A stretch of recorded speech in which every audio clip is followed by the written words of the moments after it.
nos dejas pasar a las personas.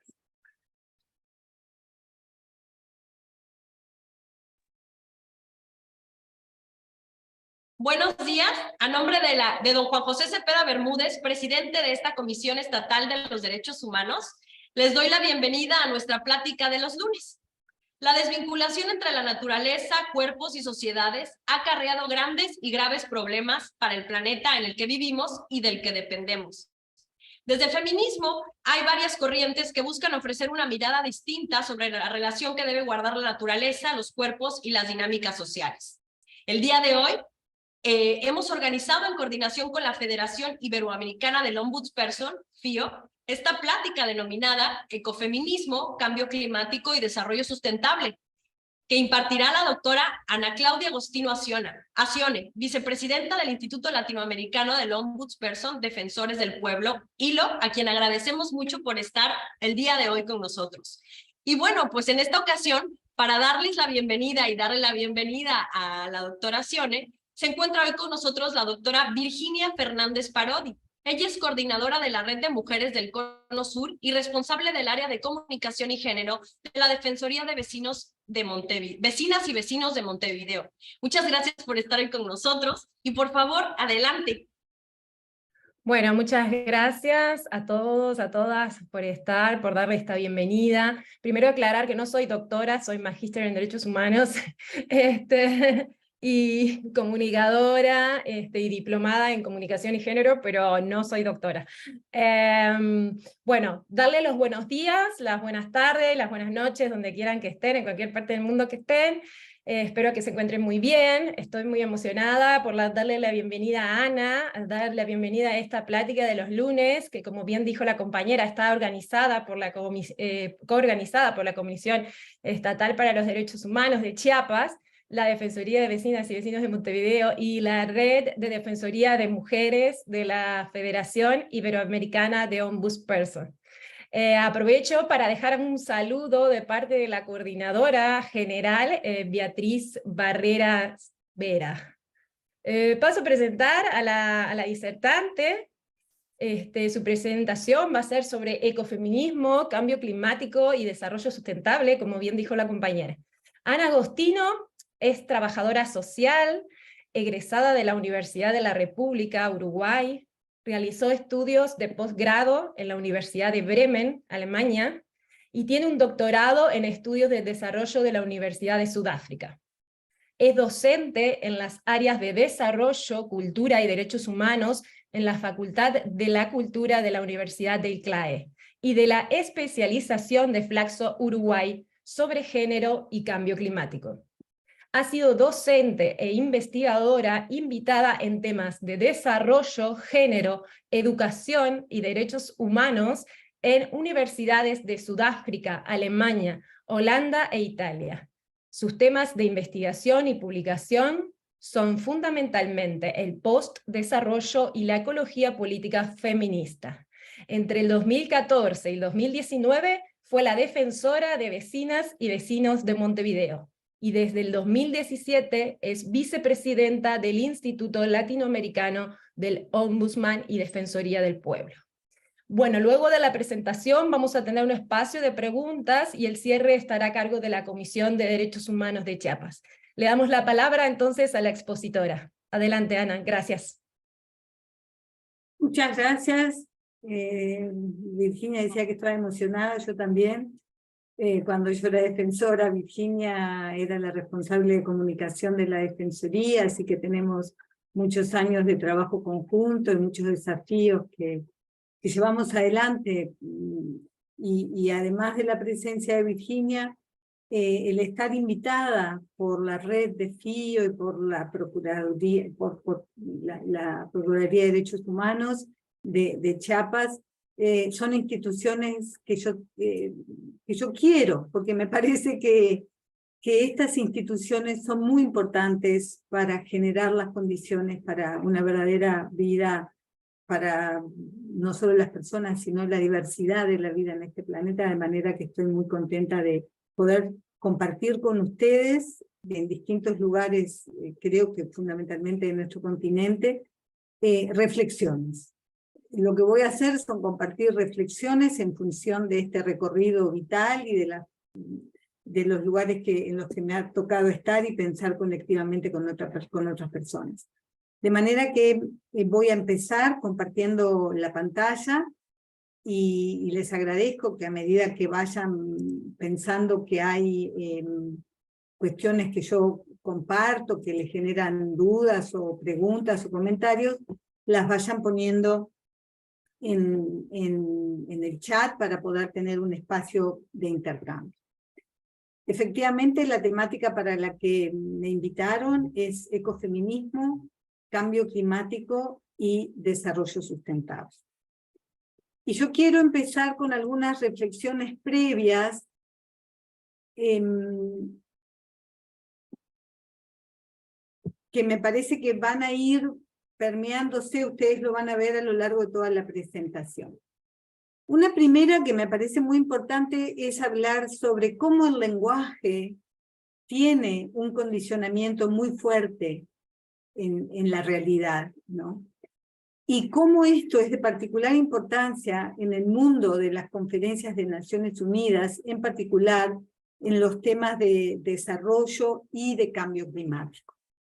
Voy a hacer varias referencias a esto, a cómo el lenguaje ha jugado un rol en lo que estamos viviendo en la situación presente y también en las posibilidades futuras, ¿no?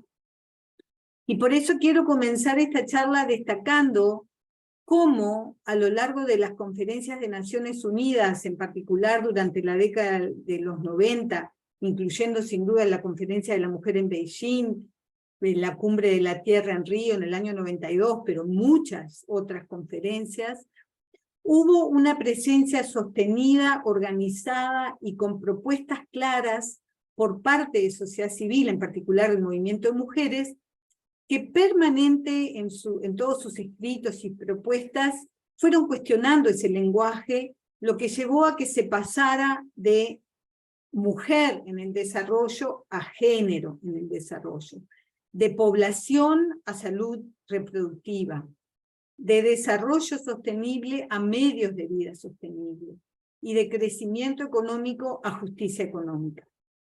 Pero, y acá cito a Wendy Harcourt, a pesar de estas transformaciones, estos conceptos han sido reempaquetados por expertos y expertas en preocupaciones que se ubican dentro del discurso del desarrollo. Y por eso es que estoy haciendo este llamado a estar bien atentas y atentos al tema del lenguaje.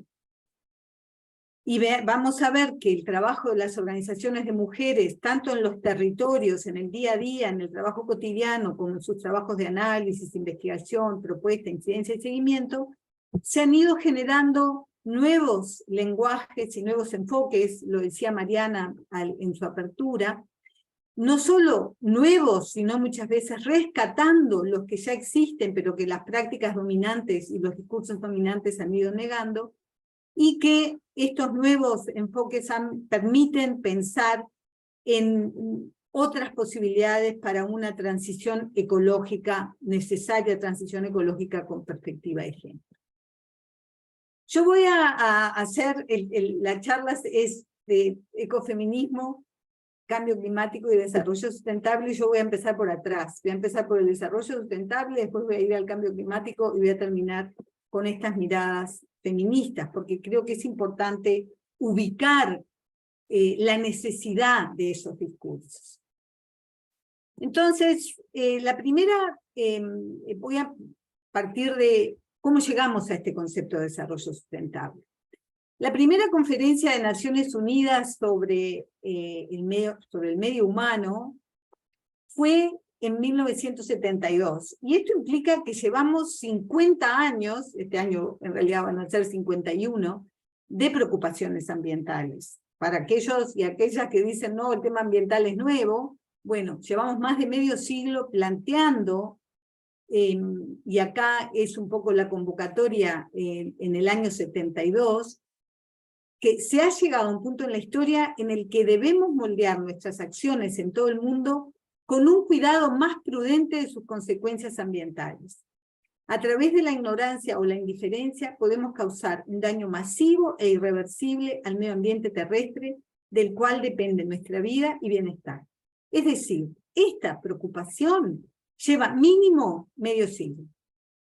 A pesar, como les digo, que muchas veces es anunciado como algo novedoso y que lleva poco tiempo. Ese mismo año, es decir, el año 72, se dio a conocer el hoy famoso informe del Club de Roma, Los límites al crecimiento. ¿Qué planteó ese informe? En primer lugar, ¿por qué se convocó? Así como lo que llevó a la convocatoria de esa conferencia de Naciones Unidas, la primera sobre el medio humano, este grupo, que en realidad era un grupo de científicos que quiso conocer si efectivamente el crecimiento podía seguir siendo ilimitado, como se sigue consiguiendo hasta el día de hoy prácticamente, se propuso obtener una visión más clara de los límites de nuestro sistema mundial y de las restricciones que impone al desarrollo y a la actividad humana. Actualmente, mucho más que antes, el hombre, y yo lo marqué en negrita, porque no puedo cambiar una cita, pero en realidad ustedes van a ver que en general el discurso del desarrollo sigue hablando del hombre, en el entendido de que es el hombre el creador de los programas, de la ciencia, de la tecnología, y a veces es difícil sustituir esta palabra en el entendido de que el hombre representa a la humanidad y en el entendido de que el masculino nos representa a todas y a todas, y efectivamente no es así. De manera que yo en este caso lo destaco para llamar la atención de vuelta sobre el tema del lenguaje, cómo el lenguaje va generando realidad y cómo esta idea de que lo masculino termina siendo lo genérico es una idea equivocada que le ha hecho mucho daño a la equidad de género también. Pero ¿qué plantearon entonces? Que actualmente, es decir, en el 72, los seres humanos tienden al crecimiento continuo y con frecuencia acelerado de la población, de la ocupación de tierras, la producción, el consumo, el desperdicio, etc. Suponiendo ciegamente que su medio ambiente permitirá esa expansión, que otros grupos cederán o que la ciencia y la tecnología desplazarán los obstáculos. Deseábamos explorar el grado en que esta actitud hacia el crecimiento es compatible con las dimensiones de nuestro planeta finito y con las necesidades fundamentales de la sociedad mundial en formación. Tengamos en cuenta de vuelta que esto fue escrito hace 50 años. En el informe, además de los objetivos, plantean dos convicciones.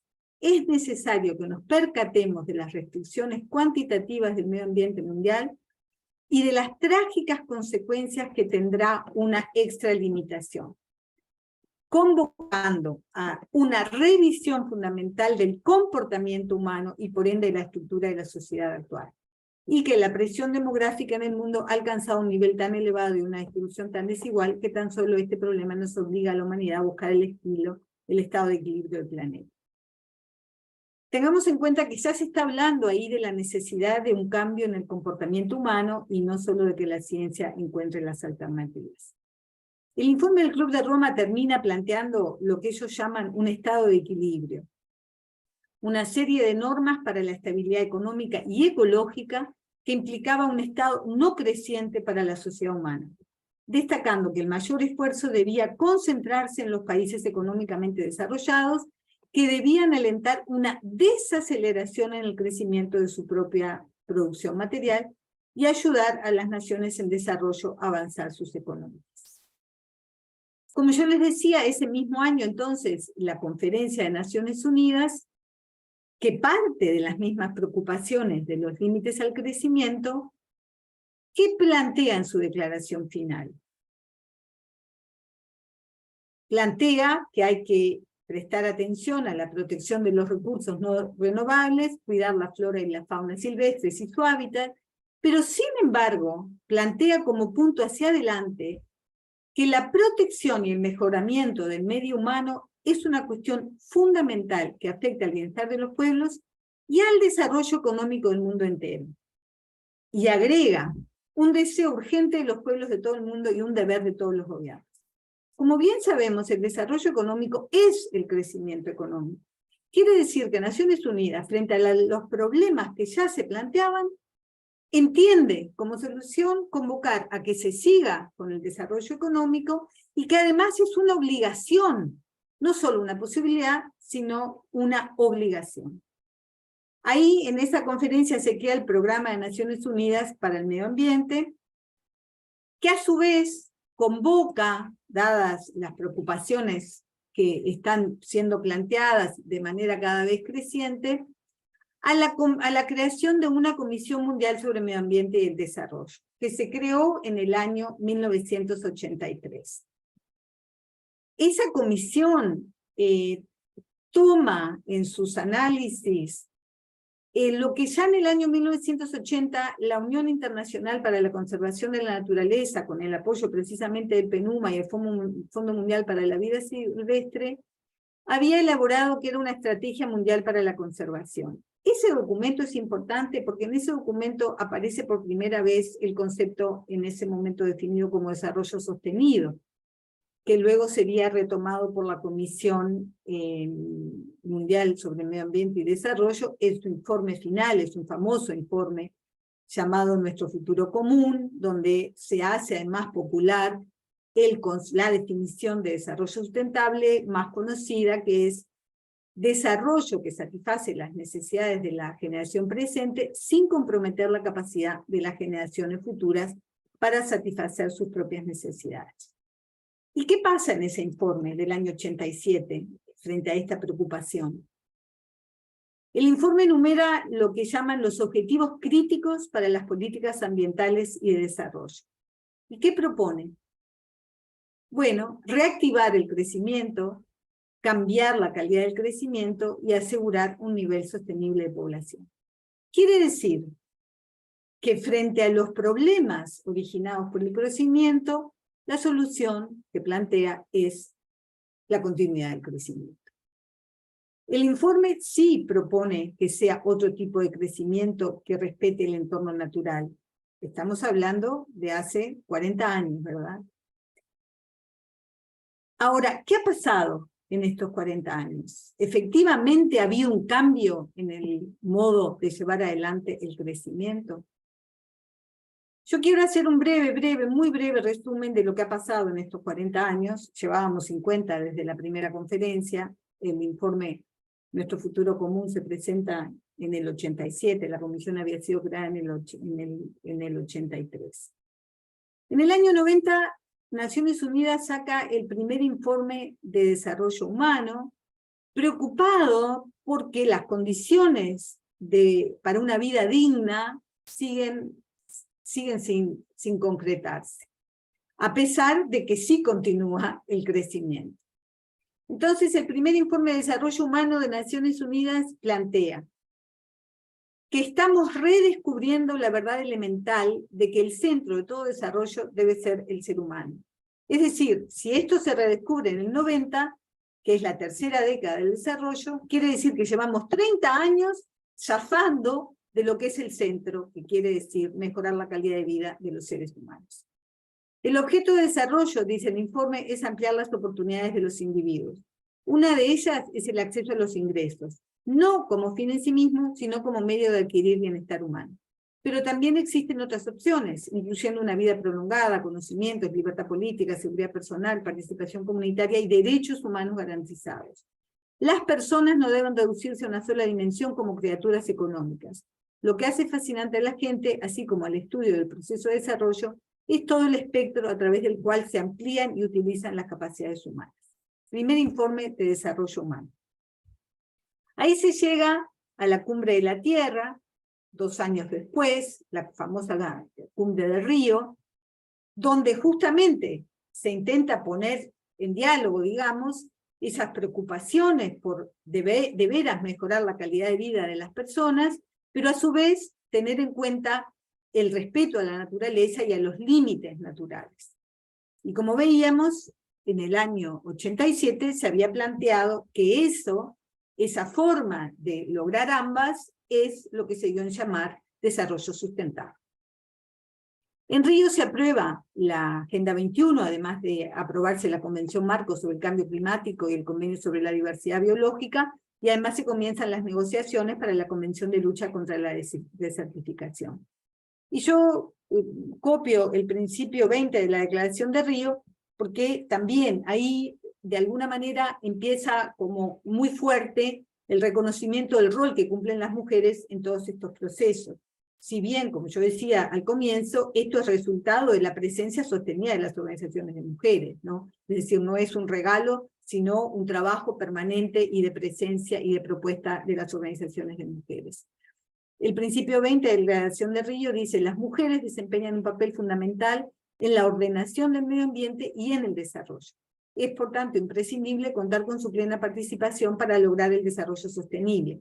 Luego vamos a ver que las mujeres no pretenden simplemente lograr el desarrollo sostenible, sino que van a hacer aportes para una vida verdaderamente sustentable, verdaderamente de respeto de la tierra y de la diversidad de quienes habitamos esa tierra. Entonces, como les decía, eso fue en el 92, en la cumbre de Río, y 20 años después, se hace en Río + 20, el futuro que queremos, que se plantean las mismas preocupaciones que se plantearon en la primera cumbre de la conferencia sobre medio ambiente. Sigue el modelo dominante de producción y consumo, siguen los impactos ambientales, y entonces se había planteado en el documento final de Río que es necesario incorporar aún más el desarrollo sostenible en todos los niveles, integrando sus aspectos económicos, sociales y ambientales, y reconociendo los vínculos que existen entre ellos con el fin de lograrlo en todas sus dimensiones.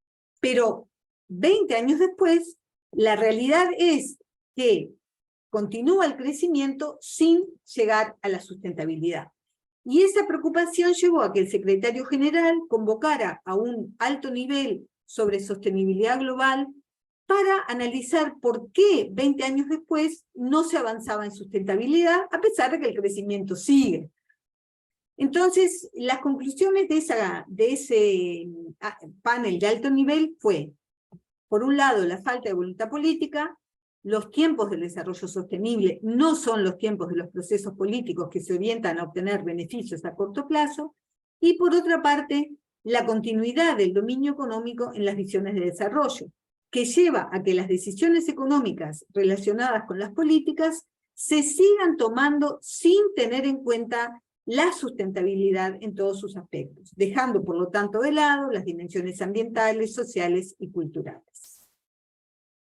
Es decir, a pesar de todos estos encuentros, programas, propuestas, el modelo que seguimos, en el que seguimos insertos como modelo dominante, es un modelo insostenible.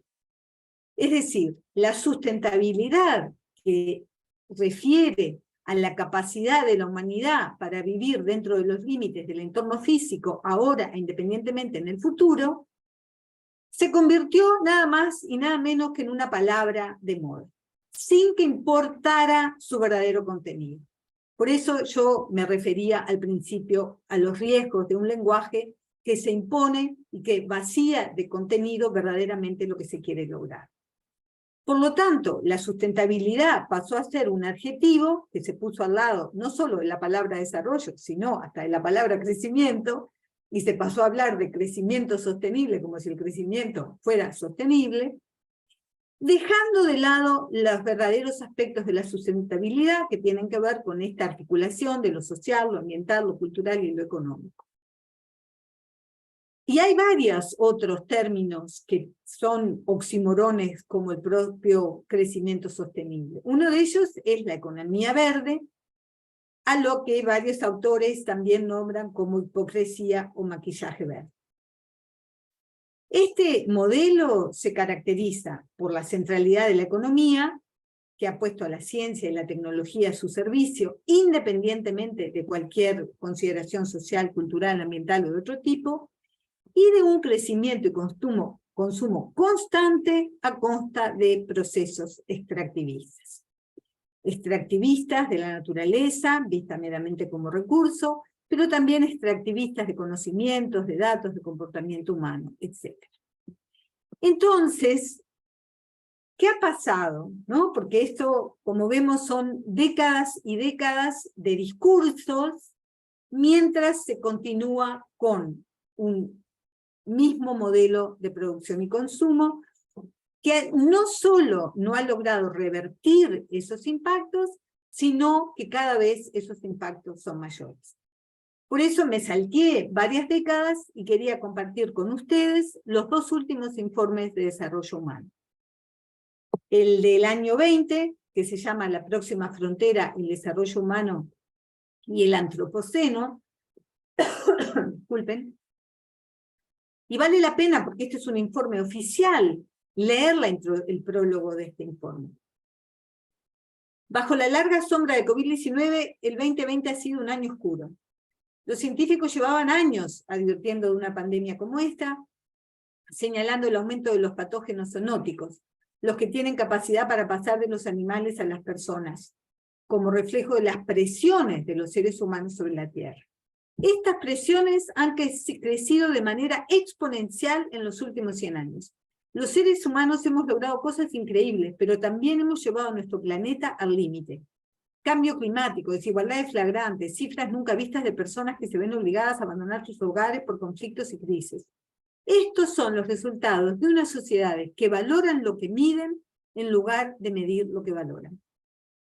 De hecho, las presiones que ejercemos sobre el planeta son ya tan elevadas que los científicos están estudiando si la Tierra ha entrado en una época geológica completamente nueva, el Antropoceno, la era de los seres humanos.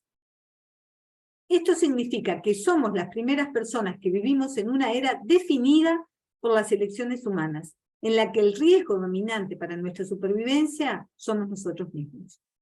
La próxima frontera del desarrollo humano consistirá en promover este desarrollo, eliminando las presiones planetarias. Y en el año 20, el informe de desarrollo humano incorpora un nuevo ajuste del índice de desarrollo humano por presiones planetarias. Pero me parece importante tener esta visión de cómo en medio estuvieron los objetivos de desarrollo del milenio, los objetivos de desarrollo sustentable. O sea, en medio hay todo un discurso y supuestamente inversión, pero la fotografía a la que llegamos a 20 años del siglo XXI es esta, donde cada vez más nuestra forma de habitar está destruyendo el planeta y las posibilidades de sobrevivencia. Y el informe del año 21-22 es aún peor. El título es Tiempos inciertos, vidas inestables. Vivimos en tiempos inciertos. La pandemia de COVID-19, ahora en su tercer año, continúa generando nuevas variantes. La guerra en Ucrania resuena en todo el mundo y causa un inmenso sufrimiento humano, incluida una crisis del costo de vida. Desastres climáticos y ecológicos amenazan al mundo a diario. Hace 32 años, y miren la formulación, el primer informe sobre desarrollo humano declaró audazmente que las personas son la verdadera riqueza de las naciones. A mí me resulta muy interesante ver que declarar que las personas son la verdadera riqueza de las naciones requiere audacia. Es decir, cuando es lo lógico, para eso existe, en teoría, el desarrollo. Sin embargo, parece que hay que tener audacia para poner a las personas en el centro. Personas de todo el mundo ahora nos dicen que se sienten cada vez más inseguras. ¿Puede extrañar entonces que muchas naciones estén crujiendo bajo la tensión de la polarización, el extremismo político y la demagogia, todo sobrealimentado por las redes sociales, la inteligencia artificial y otras tecnologías poderosas? O que en un cambio sorprendente desde hace apenas una década, el retroceso democrático entre los países se ha convertido en la norma y no en la excepción, o que por primera vez el valor del índice de desarrollo humano global ha disminuido durante 2 años seguidos a raíz de la pandemia del COVID-19. Entonces, hasta acá yo quería compartir eso como el marco del desarrollo sostenible. Es decir, se usa la palabra, ¿a qué aspiramos? Al desarrollo sostenible. Hasta acá nos ha traído. Este ha sido el proceso seguido porque no hemos sido capaces de poner en cuestión si eso que se viene promoviendo, que es el crecimiento económico permanente, aun cuando a veces se pueda poner en cuestión si se puede llevar adelante protegiendo o no el entorno, este ha sido el resultado, más allá de que el crecimiento ha estado presente. Entonces, podemos conversar un poco más sobre esto del desarrollo sostenible como marco, pero este es el marco que tenemos a nivel mundial, este es el marco de desarrollo, y esos son los últimos 2 informes que dan cuenta de qué resultados hemos obtenido. ¿Y qué es el cambio climático? Que obviamente es una de las principales consecuencias de este modelo de permanente producción y consumo. La Convención Marco de Naciones Unidas sobre el Cambio Climático, como yo les dije previamente, fue una de las 3 convenciones aprobadas en el año 92 en Río, y entró en vigor en el 94. Su objetivo es contar con un marco general para los esfuerzos intergubernamentales que permitan enfrentar los desafíos provocados por el cambio climático. ¿Qué es el cambio climático? Obviamente que todos manejamos este término, pero me parecía que valía la pena citar específicamente la convención que define al cambio climático como un cambio de clima atribuido directa o indirectamente a la actividad humana, que altera la composición de la atmósfera mundial y que se suma a la variabilidad natural del clima observada durante periodos de tiempo comparables. Es decir, no es cualquier cambio, sino aquel provocado por nuestra forma de habitar este planeta. Por efectos adversos al cambio climático se entienden los cambios en el medio ambiente físico o en la biota resultante de cambios climáticos que tienen efectos nocivos significativos en la composición, la capacidad de recuperación o la productividad de los ecosistemas naturales o sujetos a ordenación, o en el funcionamiento de los sistemas socioeconómicos, en la salud y bienestar humanos. Estos, como les digo, son citas de la propia cumbre del marco climático, del cambio climático. ¿Qué principios se aprobaron en esa conferencia de Río que dio origen a este documento? Las partes deberían proteger el sistema climático en beneficio de las generaciones presentes y futuras, sobre la base de la equidad y de conformidad con sus responsabilidades comunes pero diferenciadas y sus respectivas capacidades. En consecuencia, las partes, que son países desarrollados, deberían tomar la iniciativa en lo que respecta a combatir el cambio climático y sus efectos adversos. Deberían tenerse plenamente en cuenta las necesidades específicas y las circunstancias especiales de las partes que son países en desarrollo, especialmente aquellas que son particularmente vulnerables a los efectos adversos del cambio climático y las de aquellas partes, especialmente las partes que son países en desarrollo, que tendrían que soportar una carga anormal o desproporcionada en virtud de la Convención. Y si nosotros vemos los fenómenos que han ocurrido últimamente, en particular el año 2022 fue un año de tremendas inundaciones. En el caso de Pakistán, ustedes recordarán que gran parte del país estuvo bajo agua y que en realidad el aporte que hace ese país a la contaminación atmosférica es mínimo, pero la realidad es que la mayoría de las consecuencias terminan afectando a los países y a los pueblos y a las personas que menos colaboran con las emisiones. En el año 2015, bueno, se logró el Acuerdo de París, que tengamos presente, año 2015, este documento se aprobó en el año 92, es decir, ¿cuántas décadas para llegar a un acuerdo que ni siquiera todos los países lo acompañaron, que algunos después se retiraron, y que supuestamente tiene por objeto reforzar la respuesta mundial a la amenaza del cambio climático en el contexto, y fíjense, ¿no? En el contexto de desarrollo sostenible, es decir, siempre el contexto de todos estos acuerdos es el desarrollo. No hay ningún documento que se plantee por fuera del desarrollo, y hemos visto previamente cómo el desarrollo está ligado intrínsecamente al crecimiento económico.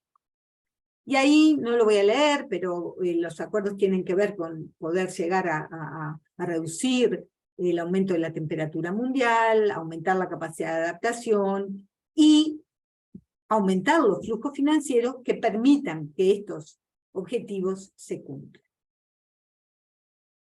Yo me tomé el trabajo, no lo voy a leer todo, pero me imagino que esto ustedes lo van a poder mirar, pero esto es de la semana pasada. Este es el informe del Grupo Intergubernamental de Expertos sobre el Cambio Climático, este famoso IPCC, por sus siglas en inglés, pero que todo el mundo lo conoce por el IPCC, que es el informe este es el sexto, este es el resumen del sexto informe, los 5 anteriores se fueron presentando a lo largo de los años, y este es un informe fundamental porque no es el que da cuenta de las aspiraciones. Nos comprometemos a reducir o nos comprometemos, sino este es el que da cuenta de la realidad. Así estamos. Entonces, cuando ustedes miran punto por punto, calentamiento, este es el resumen, ¿no? Como les digo, se reunió la semana pasada en Suiza y estas son las conclusiones. Calentamiento observado y sus causas, bueno, ha habido algunos avances, pero sin embargo, las emisiones han continuado aumentando, y las contribuciones históricas y actuales van a generar que si no hay cambios en los estilos de vida y los patrones de consumo y producción, no vamos a llegar a las metas planteadas. Lo mismo en los cambios e impactos observados. Van a seguir siendo las comunidades vulnerables las que más van a sufrir los efectos, además de manera desproporcionada. Progreso en adaptación, brechas y desafíos. De vuelta, no hay suficientes flujos financieros para poder implementar esos programas de adaptación. En el caso de mitigación, ustedes saben que todos los países tienen las llamadas contribuciones determinadas a nivel nacional, y el informe dice que si seguía por lo que fueron presentando todos los países, las emisiones globales de los gases de efecto invernadero en el año 2030, no se piensa que se pueda llegar a disminuir por debajo del 1,5 e incluso por debajo del 2, de los 2 grados centígrados. Es decir, si ustedes miran este informe, lo que vemos en todas las otras declaraciones son expresión de deseos. Pero lo real es que hay mucho dinero circulando que en algún lado termina y que no termina en mejorar la calidad de vida, ni de las personas, ni la protección del planeta. Acá siguen, ustedes lo van a poder leer, igual les puse el link al informe, que me parece un informe muy relevante, porque no tiene un año, tiene un par de días, y porque da cuenta de la lentitud para tomar decisiones que verdaderamente cambien la realidad en la que vivimos. Entonces, frente a esto, frente a estas situaciones oficiales, de promesas, ¿por qué es importante ahora aterrizar en estas otras miradas, ¿no? El ecofeminismo y otras miradas feministas sobre ambiente y transición ecológica. Yo personalmente creo que, porque ahí está la esperanza de que efectivamente es posible ir hacia otras formas de vida, de que es posible transformar la realidad en la que vivimos, y que hay no solo expresión de deseos, sino prácticas concretas que dan cuenta de esta posibilidad.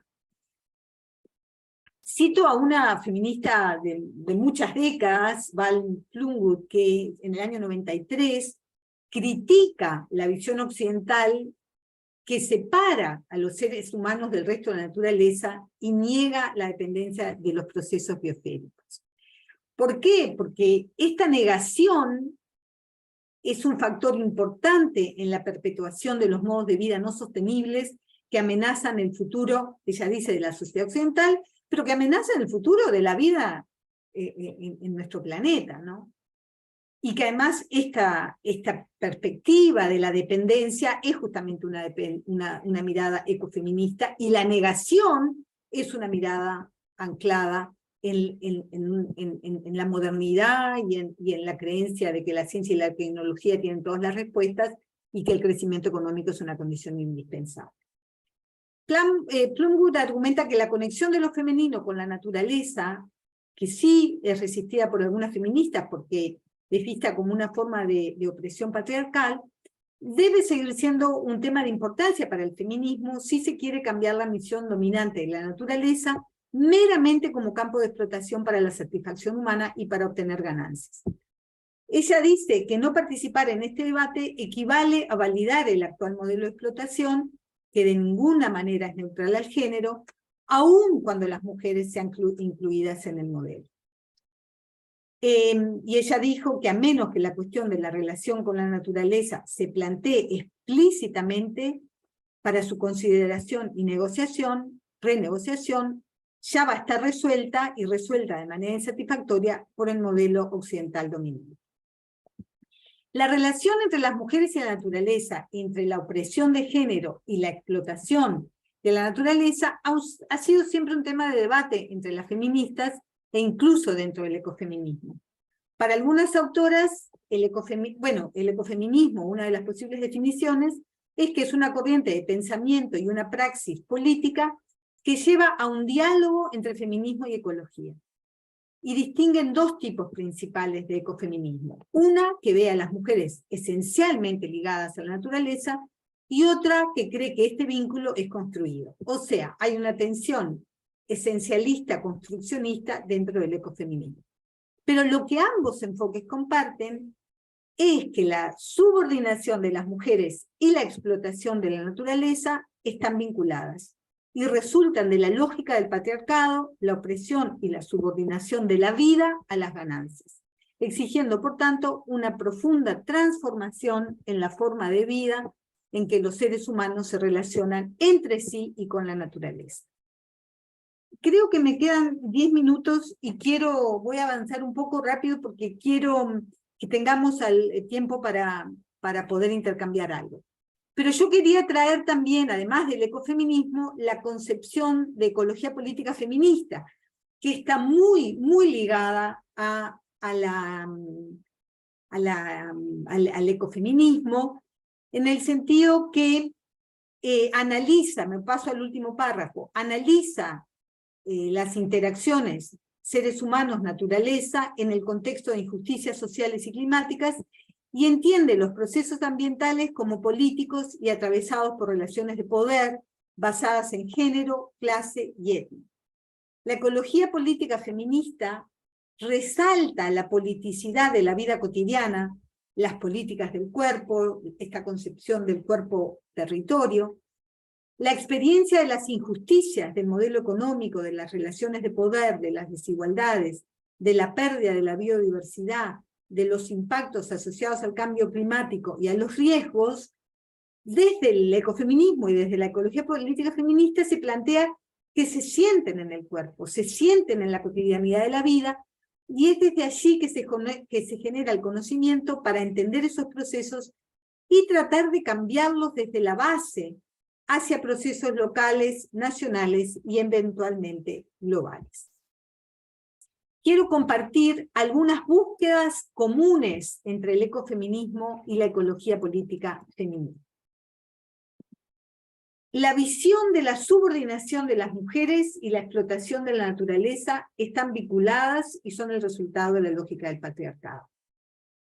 El análisis de las distintas experiencias, responsabilidades y formas de vinculación con la naturaleza por parte de mujeres, hombres y disidencias, además de los elementos que desde una mirada interseccional, que incluye etnia, raza, orientación sexual, condición socioeconómica, capacidad, lugar, etc., impactan en la vida de las mujeres. Dos cuestionamientos fundamentales al discurso dominante sobre la transversalización de la perspectiva de género en los temas ambientales, ¿no? La simplificación de agregar mujeres a los datos estadísticos y las narrativas que presentan a las mujeres como víctimas de la crisis ambiental, es decir, negándole la posibilidad de que la vida que llevan adelante las mujeres y sus conocimientos también son aportes para transformar esas crisis ambientales.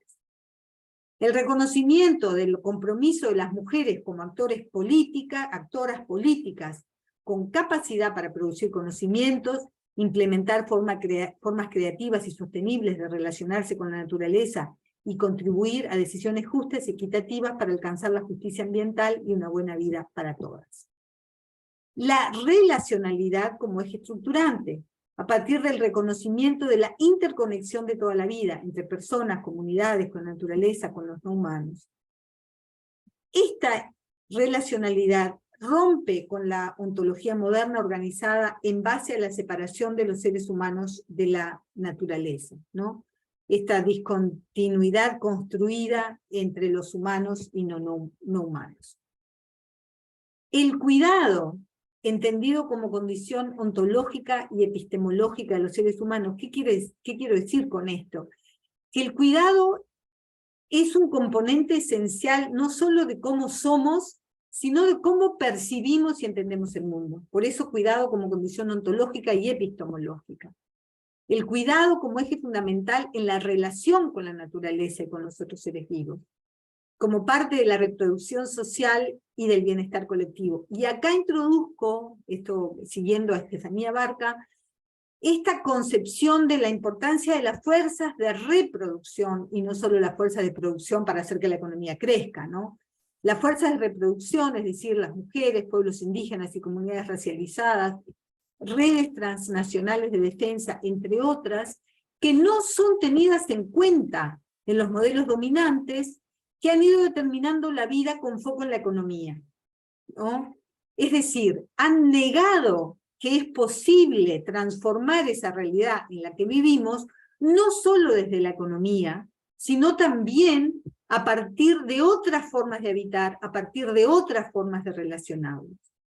Entonces, estas fuerzas de reproducción, que sin duda son las que llevan adelante el cuidado, tienen voluntad de reproducir la vida en su diversidad, son independientes del capital y ofrecen distintas posibilidades de modernidad que fueron limitadas en su manifestación por la hegemonía de la modernidad capitalista.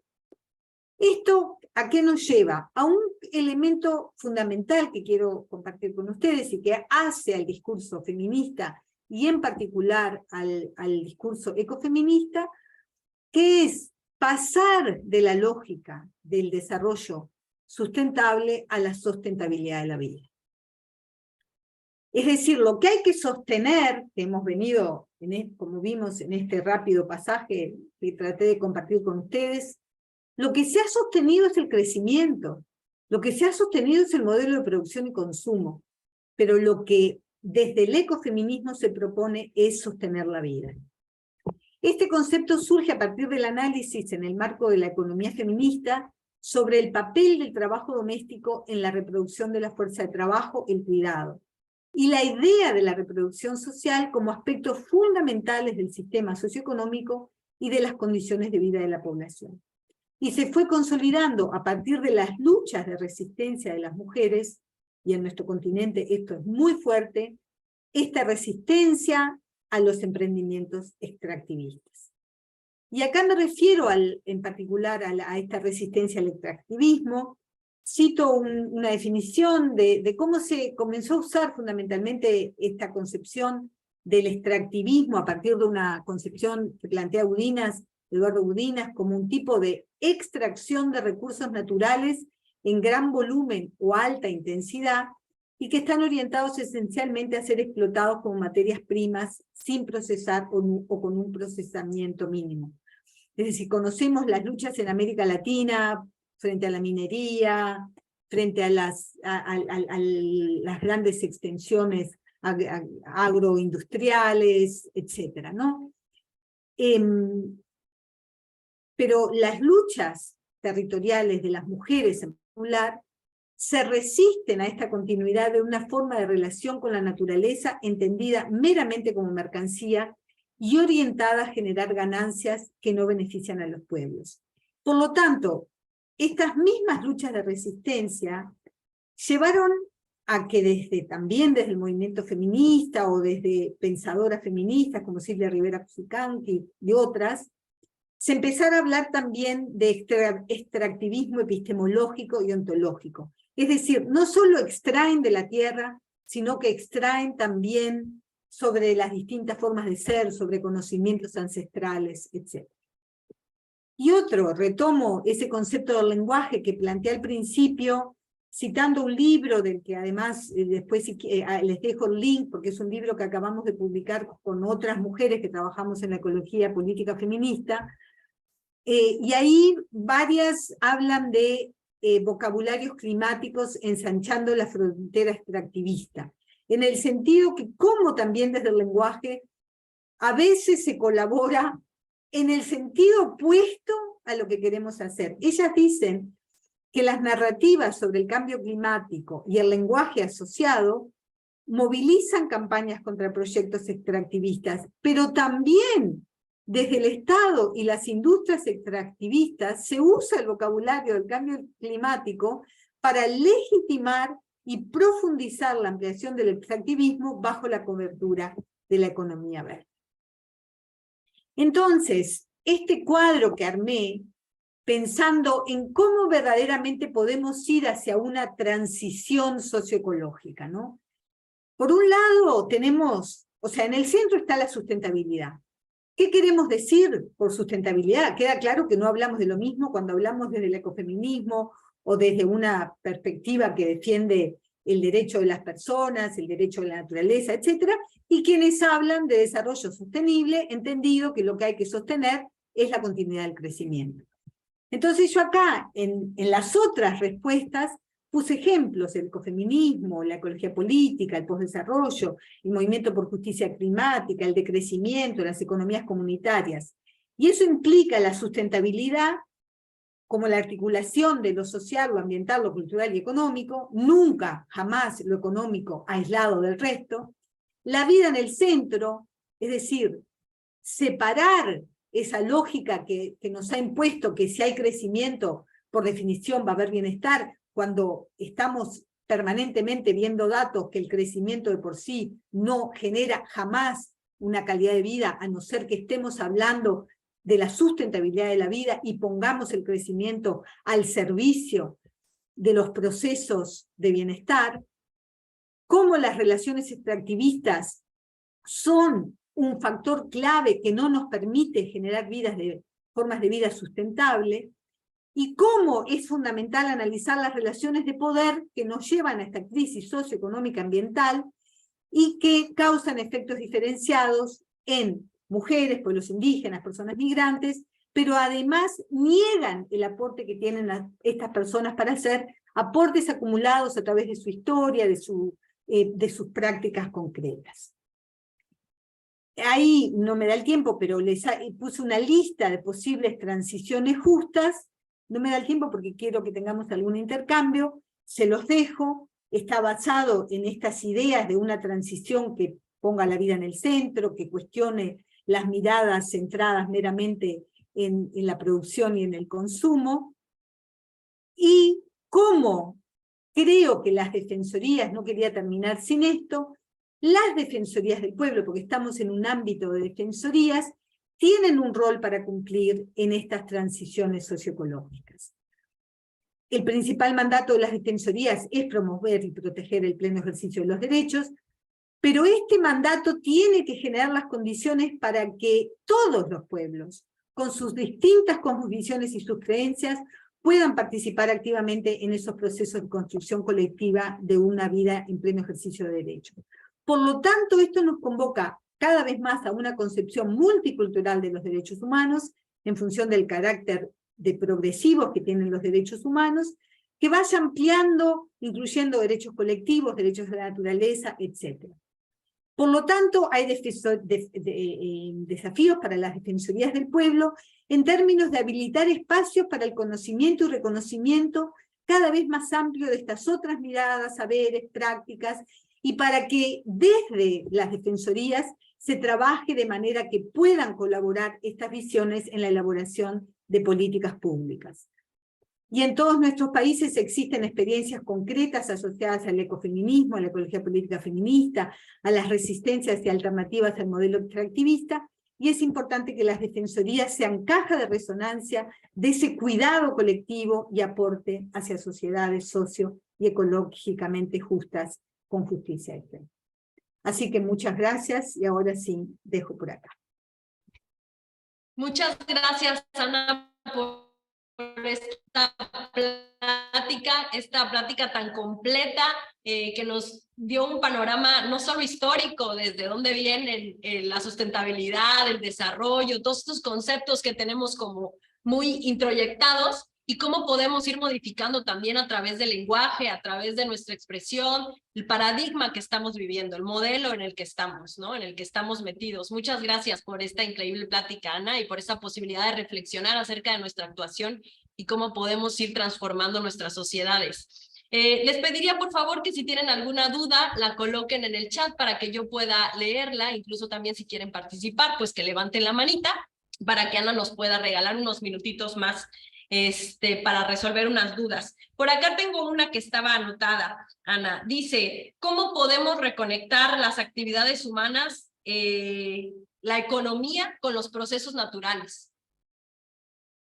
Bueno, yo creo que no soy yo que tiene la respuesta, sino que la respuesta está en las prácticas.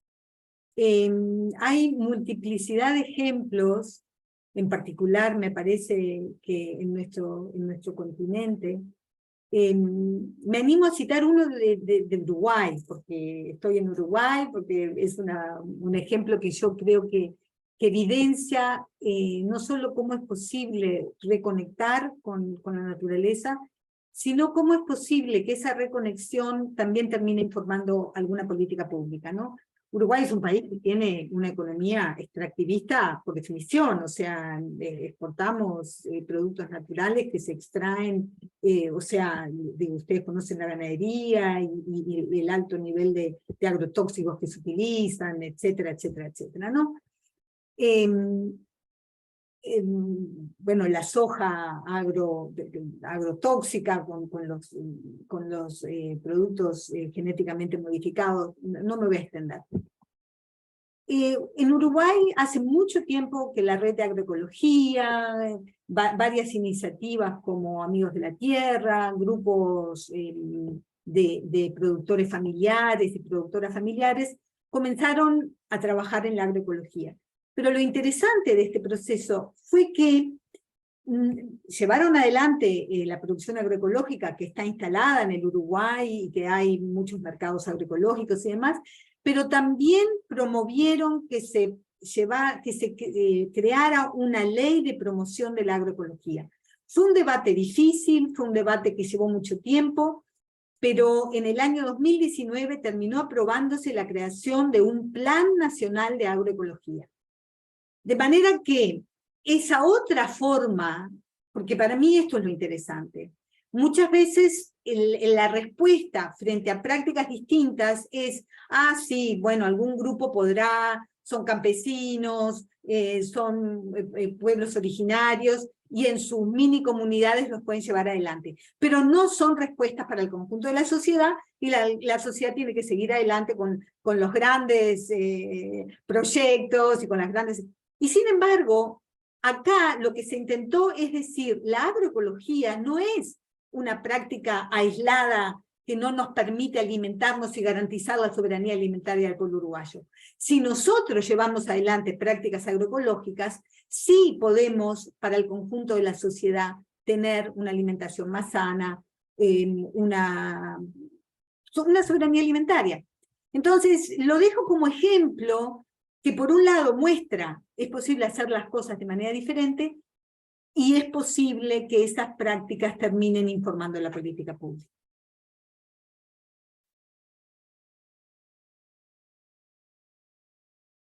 Muchas gracias, Ana. Muchas gracias por la respuesta. Por aquí tenemos otra pregunta y dice, ¿es posible o crees que las instituciones escolares puedan fingir como elementos de transformación del paradigma en el que vivimos? Es decir, que puedan ser utilizados para romper con los modelos de reproducción social patriarcales capitalistas. Interesante la instituciones con pregunta. Interesante, porque efectivamente el eslogan siempre es la educación es todo, todo se va a lograr con la educación, la transformación social pasa por la educación, ¿no? Ahora, la educación, obviamente, que tiene muchas posibilidades de transformación, pero también tiene muchas posibilidades de sometimiento. Entonces, tenemos que ver qué tipo de educación, cómo se arman esos programas educativos, qué participación tiene la sociedad, tienen los propios niños y niñas y adolescentes, qué participación tienen las familias, y cómo desde la sociedad civil podemos, o las distintas organizaciones, generar programas que de alguna manera lleven esas otras miradas. Creo que también, pensando en el caso de Uruguay, la temática ambiental, sin duda, a través de las escuelas ha tenido una llegada mucho mayor que de pronto a nivel de las personas adultas, y a través de ese impacto es posible que se generen cambios al interior de las familias.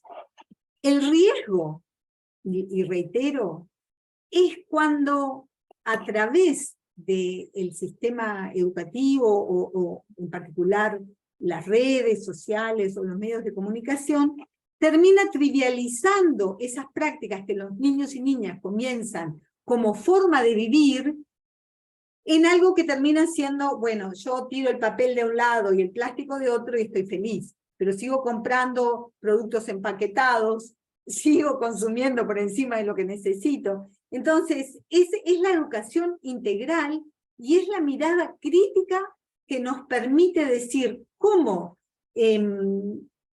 influimos para que aquello que la escuela logra no lo destruya los medios de comunicación o no lo destruyan las redes, ¿no? Entonces creo que tiene que haber una sinergia entre esos esfuerzos que se hacen a nivel educativo con otras áreas de la sociedad, ¿no?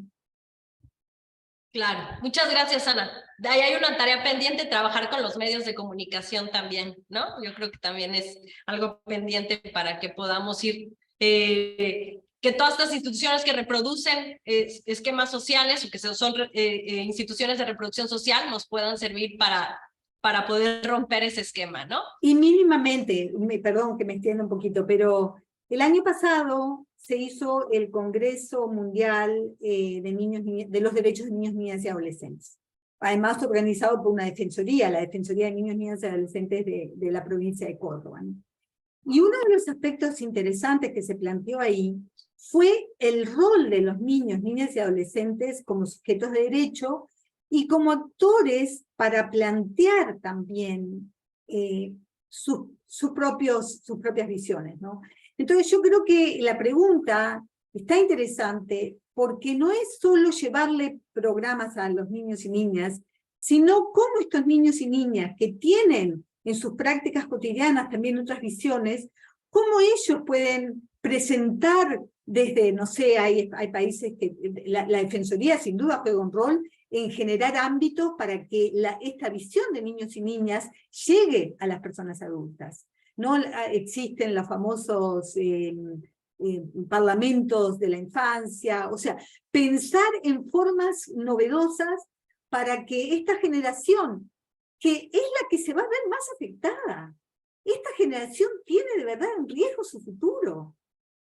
Y por eso hay una movilización importante de adolescentes, lo de los viernes por el futuro y demás. Entonces yo creo que hay que escuchar a esta generación y que tiene ideas que seguramente a nosotros no se nos ocurren, porque lo que está en riesgo es que cómo van a vivir cuando sean jóvenes, cuando sean adultos.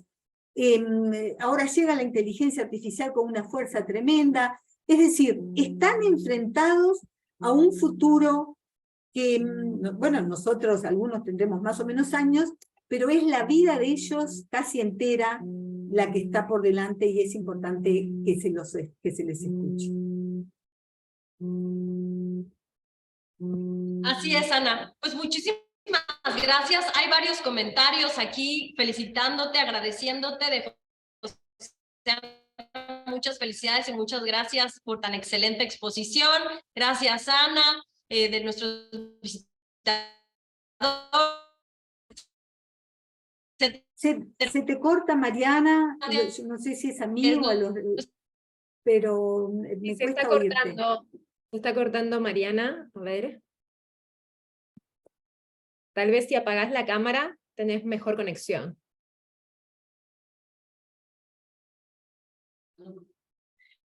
Bueno, ¿me escuchan?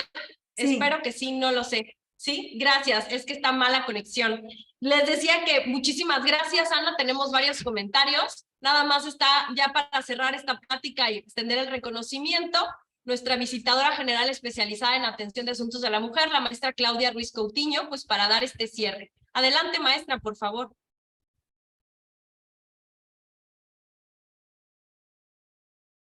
Abrir el micrófono, ahí está. Muy buenos días a todas y a todos. Muchas gracias, doctora Ana Claudia Agustino. Gracias por esta plática tan interesante y por poner sobre la mesa un tema importantísimo como lo es el ecofeminismo y cambio climático. El hecho que hoy usted nos explicara tan claramente la importancia de la participación de las mujeres en esta lucha para poder hacer visible su participación en temas tan sensibles como es el cambio climático y el impacto que éste tiene en las comunidades, pues es determinante. Estos términos que a veces nos resultan un poco extraños para aquellos que no estamos relacionados con el tema, como es la extraexcavación, que usted mencionaba, que son nuevas terminologías que tenemos que familiarizarnos y conocer, porque invariablemente el cambio climático nos está alcanzando a todos. Los esfuerzos mundiales están enfocados precisamente a detenerlos, pero todos estos esfuerzos en los últimos 25, 30 años, pues también han sido enfocados más a la economía, como usted bien lo ha referido, sobre este cambio sostenible, pero que ahora el enfoque debe ser al cambio, pero a sostener la vida prácticamente, al que todas y todos podamos tener un entorno seguro, un entorno en donde podamos habitar todos con tranquilidad, en donde podamos tener alimentos y condiciones de vida sanas. Entonces, muchas gracias, porque también nos puso sobre la mesa esta figura del feminismo que ha sido determinante en todos los movimientos sociales y que ahora más que nunca tiene que hacerse visible para poder lograr lo que la humanidad necesita. Muchas gracias y voy a dejar acá el reconocimiento que firma nuestro presidente, el licenciado Juan José Cepeda Bermúdez, por haber participado el día de hoy con esta ponencia tan buena. Muchas gracias, maestra. Ojalá que pronto podamos tenerla acá con nosotros con otro tema. Gracias a todas y todos. Muchas gracias. La verdad que fue una alegría compartir con ustedes. Muchas gracias, Ana, muchas gracias, Virginia, muchas gracias, maestra Claudia, y gracias a todas y a todos los que nos acompañaron el día de hoy. Muchas gracias a FIO por esta colaboración, esta coordinación que tienen con la Comisión Estatal de los Derechos Humanos. Pues vamos a seguir colaborando en lo sucesivo. Y bueno, muchas gracias a todas y a todos, que tengan una feliz semana, y bueno, nos vemos pronto. Hasta luego. Chao, chao.